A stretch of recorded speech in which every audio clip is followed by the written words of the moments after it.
A Garda Civil de Boiro detivo a dous pobrenses, un home e unha muller, acusados de múltiples delitos de usurpación de identidade e estafa. A investigación enmarcada na Operación Barbases iniciouse a raíz de varias denuncias de cidadáns que reportaban a usurpación da súa identidade para a contratación fraudulenta de servizos de telecomunicación con diferentes compañías. As vítimas detectaron cargos bancarios indebidos por estes servizos e algunhas mesmo chegaron a ser incluídas en rexistros de morosidade ante as débedas xeradas por estes contratos.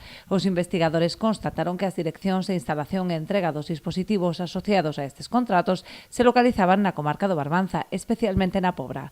Os detidos facíanse cos datos persoais e documentación dos afectados a través de enganos ou furtos que posteriormente utilizaron para contratar ata medio cento de liñas telefónicas ou servizos de internet e televisión. Identificáronse máis dunha vintena de afectados, non só do Barbanza, senón tamén residentes noutras provincias de fora de Galicia.